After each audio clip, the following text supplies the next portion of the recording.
mga teachings po na pinakikinggan natin ngayon, these are the things na kailangan nating baunin. Dahil ito yung for 1 week, especially pag hindi po kayo nagbabasa ng Bible nyo everyday, o hindi kayo nakikinig ng salita ng Diyos everyday, this will strengthen you po. At it's good na makita po ang bawat isa po sa atin na nag-i-enjoy sa presensya ng Panginoon. Amen? Masaya po ako na nakikita ko po kayo ngayon, though say cute the lap, masaya po ako na nakikita po kayo. Kapit pati kaabayo ay, masaya ako na nandito kakuan yung mata. Amen. Hallelujah.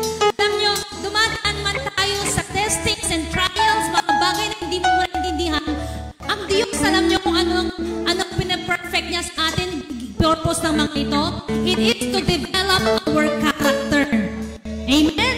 Ang character na yan ay ang siyang dahilan upang ikaw ay magkaroon ng connection din sa character ng Diyos. Alam niyo ba yun? Na ang character ng Diyos, kapag kilala mo, i-associate mo yung sarili mo, bakit dumadaan sa trials? Because God wants you to be like His character.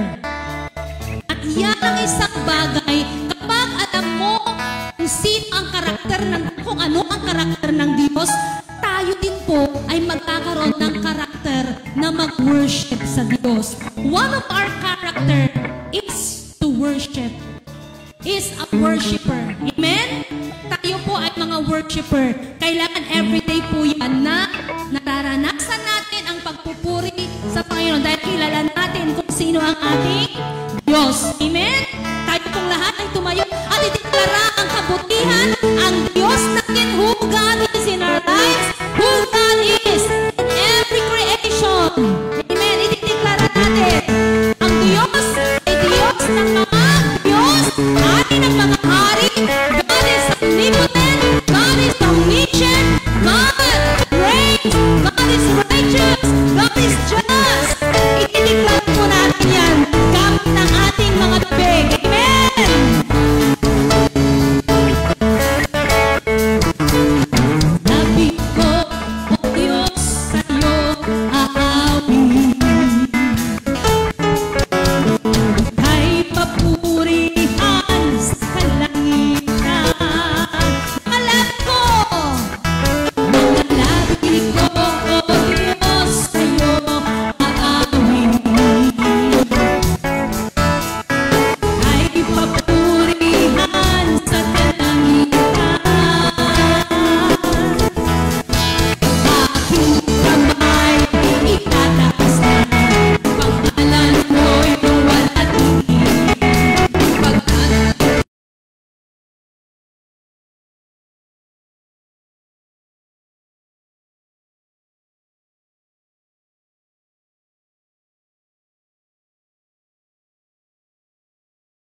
sa grabe mong ginagawa sa buhay ng bawat isa sa amin, O Diyos.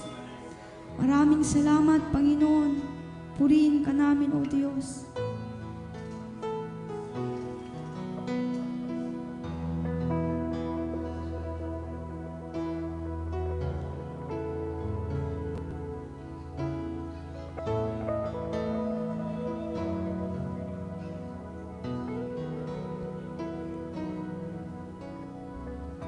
Habang hindi karapat-dapat, pagkukulan ng hubag at wagas mong pagsinta. Habang walang kakayanang masuklian ka ng mabuti sa lahat mong ginawa.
Inibig mo ako nang di kayang tumbasan.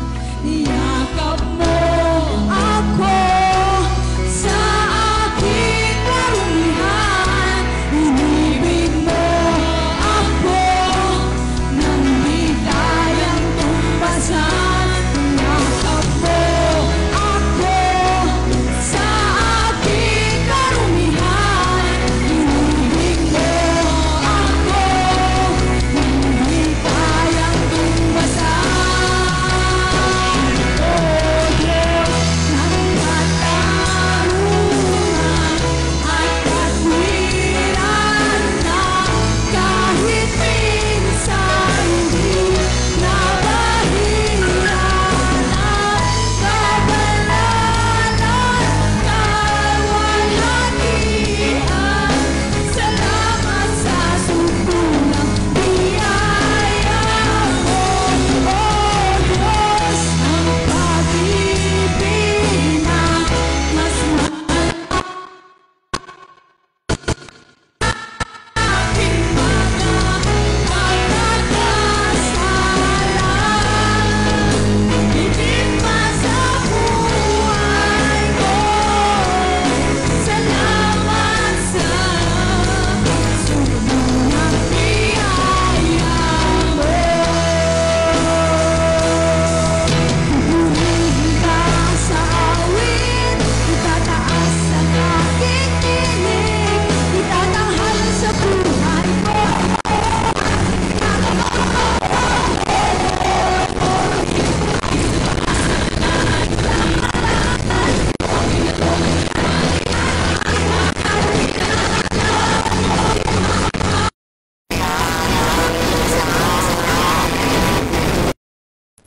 Sa awit, itataas ang aking tinig, itatanghal sa buhay ko.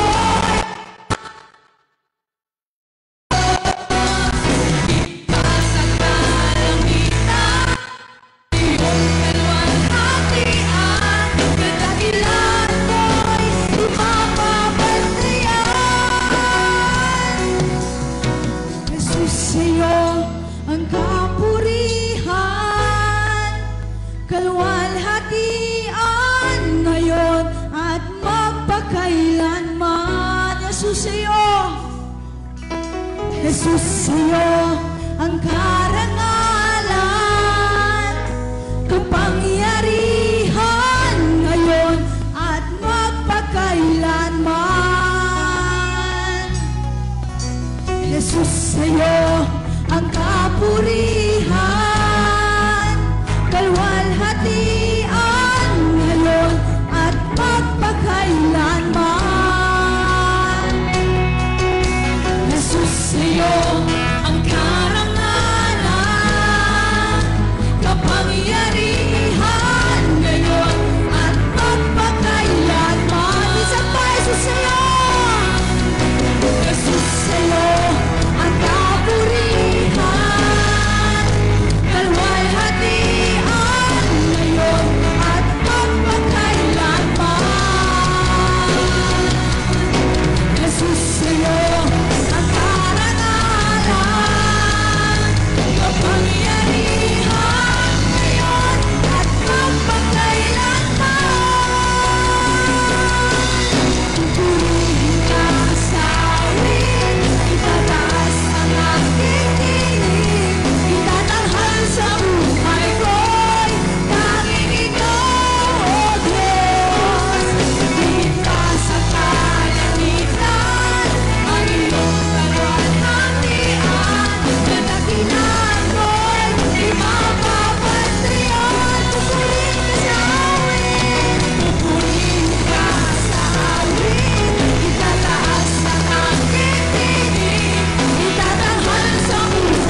Isang mapagpalang araw po sa ating lahat. Pwede po ba nating bigyan ng malakas na palakpak ang Diyos? Wow, we are so blessed this morning dahil nandito po tayo sa kabila po ng baha sa daan at umuulan. We are so blessed and talagang napakabuti po ng Diyos. Amen po ba? Ayan. So before po tayo mag-start, ako po yung naatasan na mag-preach po sa araw na ito. Gusto ko pong i-share po sa inyo testimony po. Maaaring narinig nyo na po ito sa mga past na testimony ko. Pero na-remind ako ng Lord habang ginagawa ko yung message dun sa mga bagay na ginawa niya sa buhay ko. Ako po ay nag-start po dito way back 2011. Pero nung bata pa po ako, na-invite na po ako sa mga palarong lahi. Yan, kasama sila Madam Sheng, ayan. Pero, nag-e-end na po yung pag-a-attend ko kapag natapos na po yung mga gawain. Hanggang nung high school ako, na-invite ako sa youth camp, youth fellowship, tapos wala na, di na ulit magpaparamdam. Pero nung 2011, nung ako ay college, in-invite ulit ako ni Ate Lynn. And doon na po nag-start na hanggang ngayon ay naglilingkod po ako sa Diyos. And to sum up po, from 2011 hanggang ngayon, so 13 years. Sa loob po ng 13 years na yon na masasabi kong paglilingkod ko po kay Lord, hindi po naging madali. Ayan, lahat po tayo, alam ko po, dumaan po tayo sa mga testing, iba't ibang season po ng buhay po natin. So, there are seasons sa buhay ko na maulan, maaraw, katulad ng nararanasan natin ngayon, maulan sa labas. And there are dry seasons. May mga problema, may mga trials na pinagdaanan and pinagdadaanan. And some of those trials appear sa akin nung ako ay nagawa ng faith relationship, nung ako po ay agad nakabasa sa working exam, nung ako ay nagkaroon ako ng salang hindi po ay hindi ako nag-work for 2 years. And nagpapasalamat ko kay Lord kasi nasa gitna sa mga ganong sitwasyon ng buhay ko, tuloy din ako naniwala sa Diyos. Naranasan truly ang Diyos po natin, He is a fruitful sustainer. Napagtagumpayan ko at man yung mga pagsubok na napagdaanan ko noon. Palakpakan po natin ang salam po, ganun din po tayo. May mga pagdaanan po tayo sa buhay. Patuloy nating nararanasan ang putihan ng Diyos sa buhay po natin. Alam niyo po yung mga pinagdadaanan po natin, hindi naman po yun need sa Diyos. Alam ng Lord yan. Kahit yung pagdadaanan pa lang, alam na ng Diyos yan. At yung pagdadaanan mo ngayon, ramdam ng Lord yan. Sino dito yung pinagdaanan, may burden, may problema? Magsabi nga po ng thank you, Lord. Ayan. Thank you, Lord. Bakit salamatan po natin ang Diyos? Kasi sabi nga kanina, yung mga pinagdadaanan natin, hindi po yan yung portion po natin. Pagdadaanan po natin yan, katapusan din po yan. Ang portion po natin ay kay Lord. May solusyon po ang Diyos sa bawat pinagdadaanan po natin. Ano po yung sabi niya sa 1 Peter 5:7? Ayan, wala po yung PowerPoint natin. Sabi niya dito, cast all your anxiety on Him because He cares for you. May pakialam po ang Diyos sa iyo. And sabi niya din in Psalms chapter 55 verse 22, cast your burden upon the Lord and He will sustain you. He will never allow the righteous to be shaken. Amen. Palakpakan po natin ng Diyos. Alam ko po, dito po sa binasa po natin ng 2 verse, kikita po natin dito yung truth na makikita po natin dito sa 2 verses na to. Una, there is burden. Yung subok na pinagdadaanan mo, yung worries mo, yung burden mo ngayon, totoo po yan, nangyayari po yan. Kaya wag mong i-deny that because you are righteous, dahil naglilingkod ka kay Lord, wala ka ng pinagdadaanan. Amen. Lahat po tayo, hindi po tayo exempted. Even righteous people, we as Christians, we're not exempted sa mga ganitong bagay. Katulad na lamang po ni David in Psalms 55. Kung babasahin po natin from verse 1, before nung verse 22, makikita po natin doon na si David dumaan din po doon. Grabe yung bigat na naramdaman niya dahil sa kanyang mga kaaway na inuusig siya at pinagtaksilan siya ng taong malapit sa kanya na pinagkakatiwalaan niya. So kahit na yung mga righteous people dumadaan po sa mga bagay na yan. And katulad din po natin, may mga kanya-kanya po tayong bigatin. May mga kanya-kanya po tayong problema. Maaaring yung pinagdadaanan ng iba sa atin, yung relationship mo sa iyong asawa, sa iyong pamilya, yung burden mo, yung matagal mo nang ipinapanalangin na makasama mo yung mahal mo sa buhay na maglingkod sa Diyos, na hanggang ngayon yun yung iniiyak mo sa Panginoon, yung problema mo sa trabaho mo, minsan yung mga katrabaho mo, but I am blessed sa mga katrabaho ko. Napaka-bless ko po sa mga katrabaho ko dahil hindi ko nararanasan yung toxic na minsan nababasa ko sa social media. Diba? Pag may mga ganun kang katrabaho, it is a blessing. Amen. Blessing po yun. Ano yung mga burden mo, yung problema mo, yung pinagdadaanan mo, yung sakit mo, may financial problem ka, ano pa po, yung fear mo na hindi ka na magkaasawa, yung fear mo na baka hindi ka makahanap ng trabaho. Ayan, those are burdens, those are problems po sa buhay po natin. Pero ang sabi ng Lord sa atin, cast all your burden. Ibigay mo sa Diyos. Ipagkatiwala mo sa Diyos. Ano man yung alalahanin mo ngayon.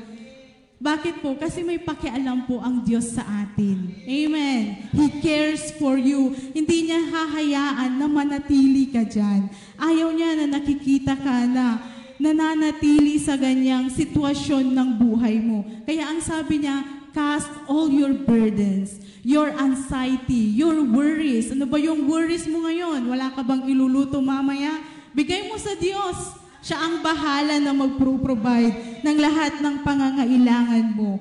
At makikita din po natin dito sa verses na to, papaano nga ba natin, how can we turn our problems and worries to God? Nandun din po sa scripture po na binasa natin. Sabi niya doon, He will sustain you. God is our sustainer. Ano po ba yung ibig sabihin ng sustain? Sustento. Sustain. So, according po kay dictionary.com, ayan, sustain means to support, to hold, to bear a burden, ano pa po? To keep a person, the mind, the spirit from giving way, to keep up or keep going, to supply with food, drinks, and other necessities in life. Ganyan po mag-sustain ang Panginoon po sa atin. God gives us strength, supports physically, emotionally, and mentally. Hindi lang po sa physical na aspeto ng buhay natin may pakialam ang Diyos. Maging sa emotion natin, maging sa mental health natin, sa lahat ng aspeto ng buhay po natin, may pakialam po ang Diyos. At ang Diyos po ang nagsusustain po sa atin. Hindi lamang po sa mga panahon na maganda yung nangyayari sa buhay mo, kaya masasabi mong nasusustain ka ng Lord. But even during your difficult times, sinusustain ka pa rin ng Panginoon. In good times and in bad times, God is always there to sustain you. Kaya ibigay mo sa Kanya. Huwag mong sarilinin. Diba? Kasi may kasama ka eh. Hindi ka nag-iisa sa kung anumang pinagdadaanan mo ngayon. Sabi ng Lord, ibigay mo sa akin. Hayaan mong ako ang magdala, ako ang magbitbit, tutulungan kita. Amen. Dahil ganun po tayo kamahal ng ating Diyos. Huwag po tayong mag-rely sa sarili po nating kalakasan. Tandaan po natin, limited lang po tayo. Yung kalakasan mo, yung kakayahan mo, even yung talino mo, limitado lang po tayo. Kaya ibigay po natin sa Diyos dahil ang Diyos na pinaglilingkuran natin, ang kanyang kalakasan ay unlimited. And He has a limitless power over our lives. Kaya huwag kang mag-atubili na ibigay sa Kanya anuman ang alalahanin mo. Amen. God is willing to bear your burden. Kasama mo ang Diyos. Sabihin nga po natin sa katabi natin, kasama mo ang Diyos. Yan, kailangan yung strength po natin ay matatagpuan lamang po natin yan kay Lord. Katulad na lamang po nung nag-sacrifice si Jesus Christ, hindi po natin kayang i-cover yung sarili natin mula sa kasalanan. Hindi po natin kayang iligtas yung sarili natin mula sa kapahamakan. Pero ang Panginoon, ibinigay niya si Jesus to redeem us mula sa kasalanan, mula sa kapahamakan.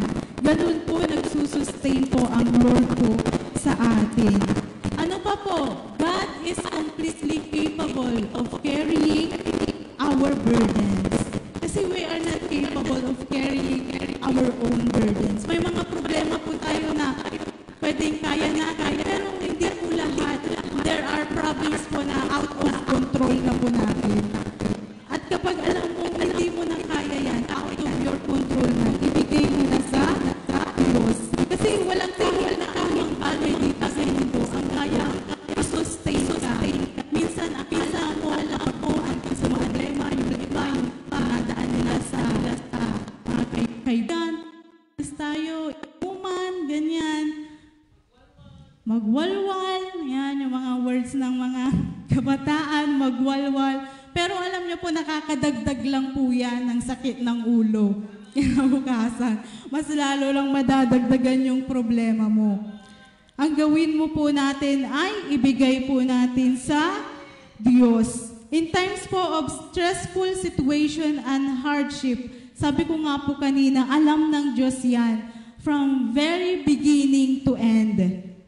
And He can make all things work together for good sa lahat po ng mga naniniwala at nananampalataya sa Kanya who have been called according to His purpose. Kasi ang Diyos lang po yung nakakakita ng future natin. Ang Diyos lang po ang may alam mula nang ipinanganak ka hanggang sa future mo, hanggang sa end ng buhay mo. Kaya wag po tayong manatili po, wag po tayong mag-rely sa sarili lang din po nating perspective o pananaw sa buhay. Because dapat yung perspective natin, yung perspective ng Lord. Papaano po natin malalaman ang perspective ng Diyos? Through reading the Word of God. Kaya napaka-importante na hindi lang po every Sunday tayo nakakabasa ng salita ng Diyos. Araw-araw po tayong magbasa ng salita ng Diyos. Nang sa ganun po, malaman po natin kung ano ang perspective po ng Diyos at ma-inline po tayo doon. Amen po ba?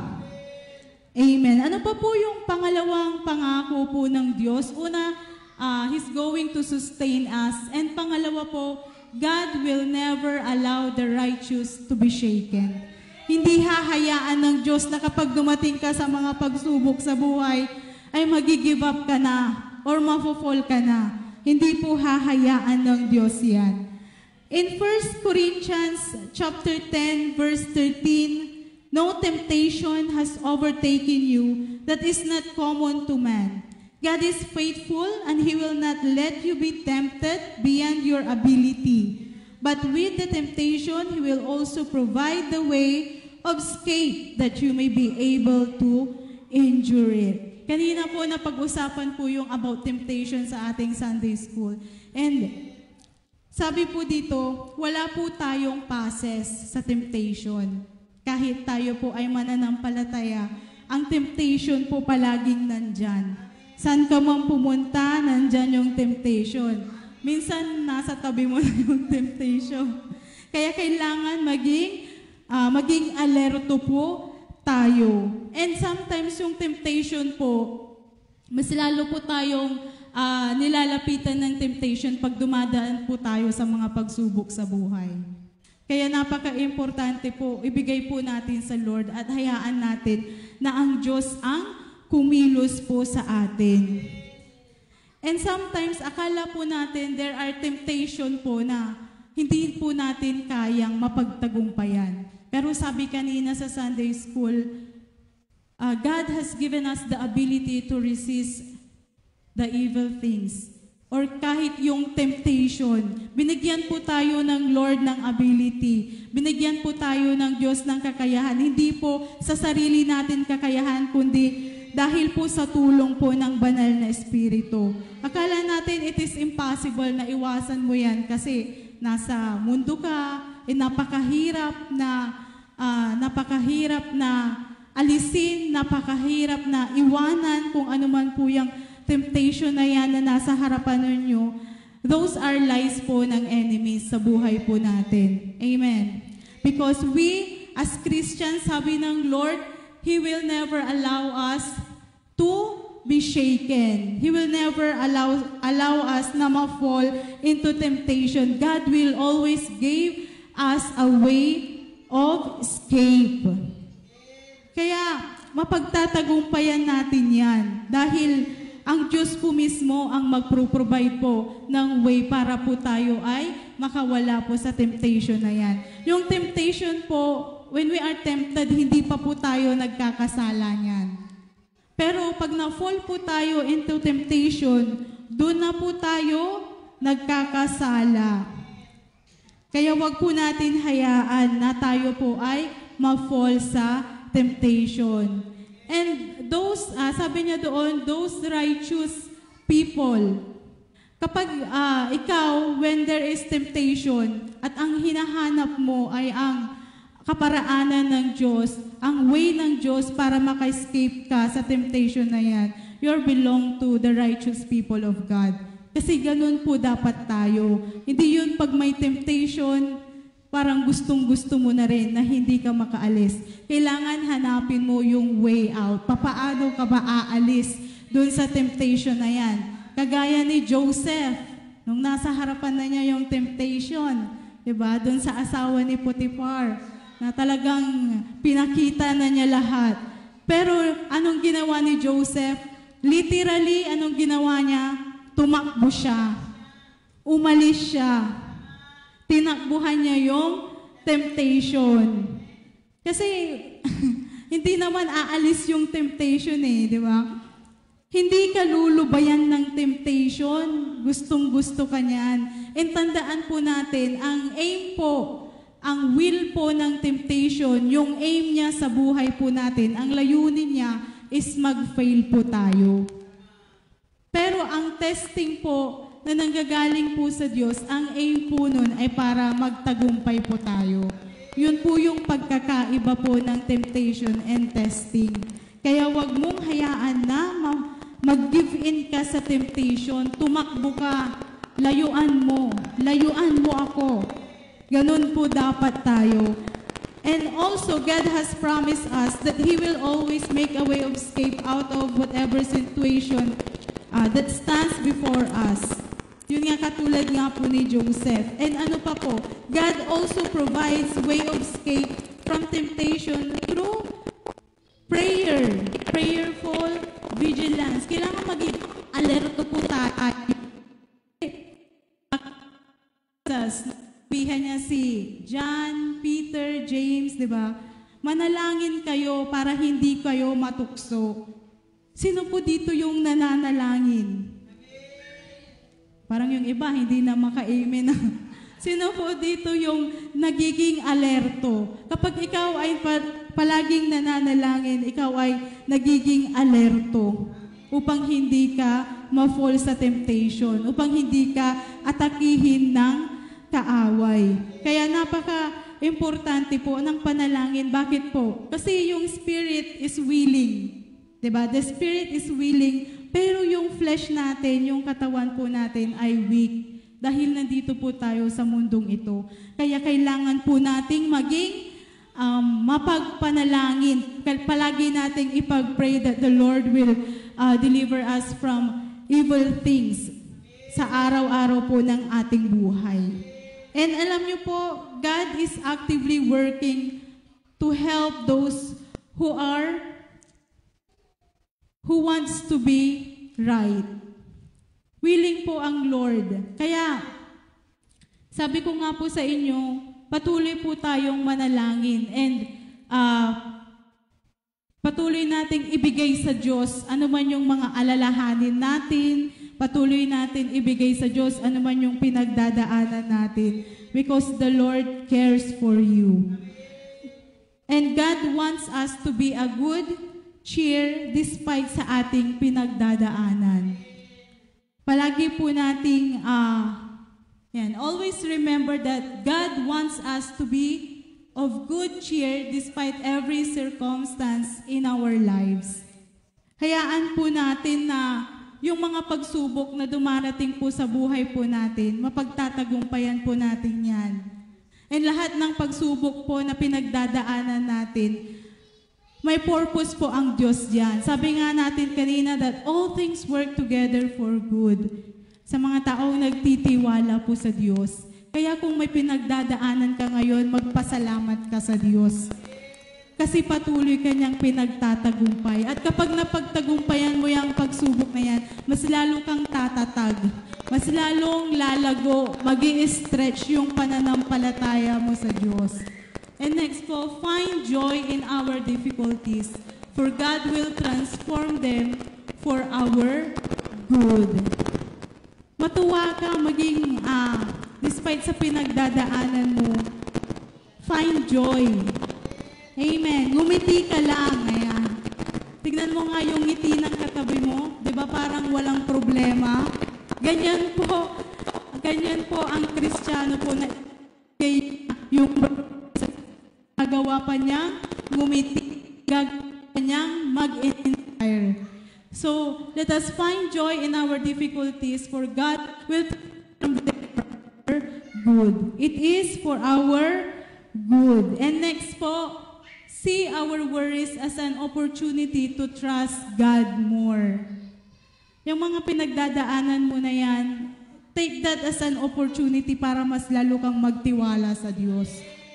Kasi yun po yung pinaka-bottom line po ng message na po na to, yung ipagkatiwala natin sa Diyos ang lahat ng alalahanin po natin sa buhay.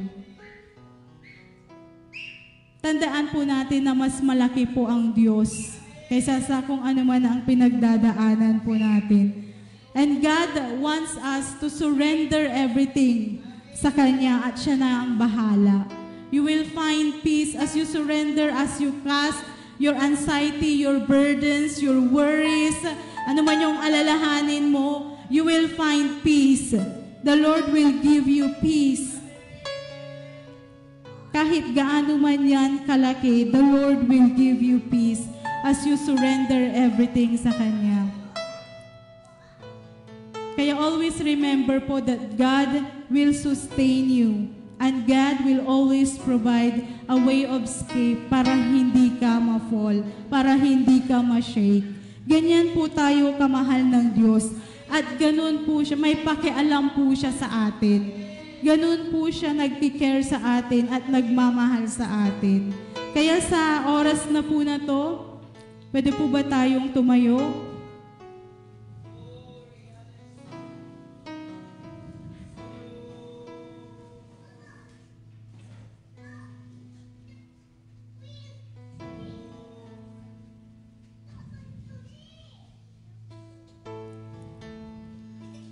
And pasalamatan po natin ang Diyos sa ating buhay.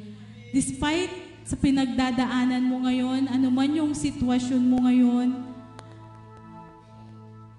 kailangan mo ng kalakasan, kailangan mo ng provision ng Lord. God is able and willing to help you sa lahat ng pinagdadaanan mo ngayon at sa pagdadaanan mo, willing ang Diyos na tulungan ka. Huwag mong sarilinin kasi ayaw ng Diyos na makita ka na hindi umuusad. Gusto ng Lord Gusto ng Diyos nakikita tayo na nasa mabuting kalagayan. Kaya patuloy nating ibigay sa Diyos ano man yung alalahanan natin. Surrender everything to the Lord.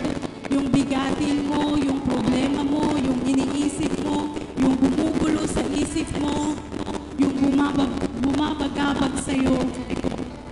Cast it all sa Panginoon. Ibigay mo sa Diyos. I-surrender mo sa Diyos. Because God is willing to help you. And God is able to sustain you. And God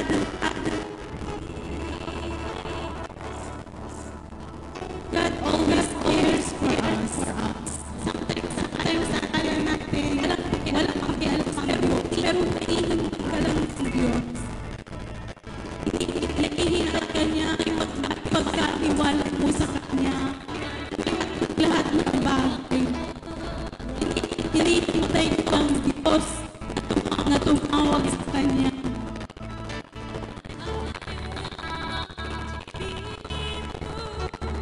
Kung mapapansin niyo po, there are times sa buhay po natin na mga times po sa buhay po natin na hindi po natin ibinibigay yung alalahanin po natin sa Diyos, yung mga problema po natin. Kinakaya po natin mag-isa. And ano yung nangyayari po sa atin? Hindi tayo umuusan. Ng kaya today God is reminding to Him. God is reminding He is able to sustain you. God is reminding na hindi ka niya hahayaan na ma-fall. That God will protect you. That God will strengthen you. As you entrusted everything, Lord, mararanasan mo ang kapayapaan, mararanasan mo ang totoong joy, mararanasan mo ang pagpapala ng Diyos sa kabila ng pinagdadaanan mo. Yes, Lord. Hallelujah, Lord God. Thank you, Lord. Thank you, Lord, for sustaining us every day. Hindi lang po sa mga good times namin nararanasan ang kabutihan mo, but even in bad times, mas lalo ka namin nararanasan. Salamat, Lord, because you reminded us that you care for us, Lord God. Salamat sa pag-ibig mo that never failing, O God. Salamat, O Diyos. Hallelujah, Lord God. Hallelujah, Lord Jesus.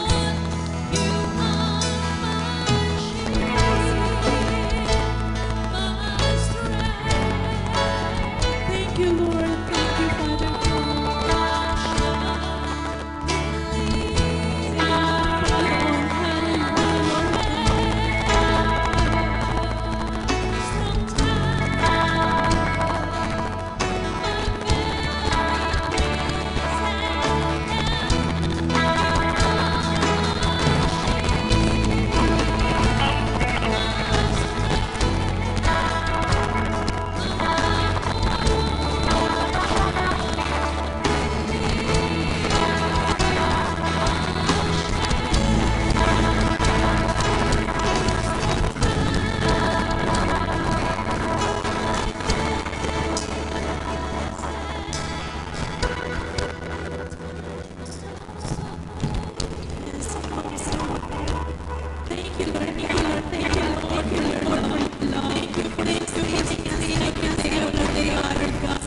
Salamat, Panginoon. Hallelujah, Lord God. Silang karapusang pagmamahal sa amin, O Diyos. You are always, Lord God, there, Lord. Whenever we need you, Panginoon, nariyan ka, O Diyos. Hallelujah, Lord God. Salamat sa patuloy na pagsama sa amin, Panginoon. At ang iyong mga salita, Lord God, na aming narinig, Lord God. Hallelujah, Lord, sa oras na to, Lord God. Hallelujah, Lord, ay tumanim po sa puso at isipan ng bawat isa sa amin, Lord God. magkaroon ng rema, Lord God, na sa bawat pagdadaanan po namin, Panginoon, we will always remember, Lord God, that you are there, Lord God, who are willing to sustain us, O Lord. Na nandyan ka, Panginoon, na hindi mo kami hahayaan, Lord God. Hindi mo kami hahayaan, Lord God, na matumba, na malugmok, Lord God, mula sa pagsubok, Lord God, na aming pagdadaanan.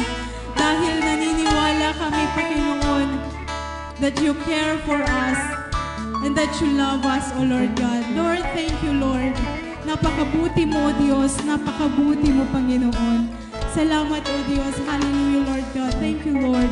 Thank you, Lord. In Jesus' name, amen and amen. Sa mga nagsiserve po ng communion, pwede po natin kunin yung communion po.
tayong lahat.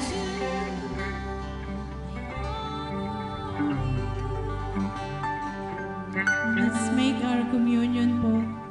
Sabi in 1 Corinthians chapter 11, verses 23 to 26, "For I received from the Lord what I also pass on to you. The Lord Jesus, on the night he was betrayed, took bread, and when he had given thanks, he broke it and said, 'This is my body which is for you. Do this in remembrance of me.'" Kainin po natin yung simbolo ng katawan.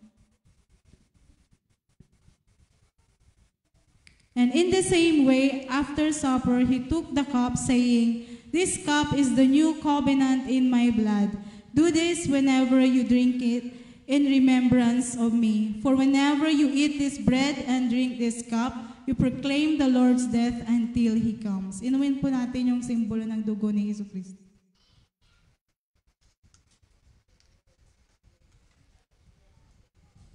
Yes, Lord. Thank you, Lord. Hallelujah, Lord God. We thank you, Father God, sa lahat, Lord God, ng benefits, Panginoon, for what you have done on the cross, Panginoon. Salamat sa kagalingan, sa kapayapaan, Lord God, sa pagpapala mo, Lord, sa aming buhay.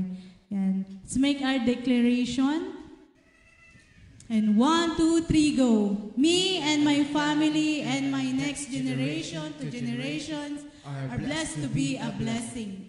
Everything we lay our hands will will prosper and succeed. We are blessed when we come in and blessed when we go out. We have favor everywhere we go. Favor from God and favor from men. You are multiplying us from north to south, from east to west. Your blessings will follow us. We love to give. We always have plenty of seed to sow and bread to eat. Our cup runs over. Goodness and mercy follow us all the days of our lives. You will make us abundantly prosperous in every aspect of our lives. You increase us 1,000 times more. Expect wonderful, marvelous, amazing things to happen in our lives, for you take pleasure in doing good things for us.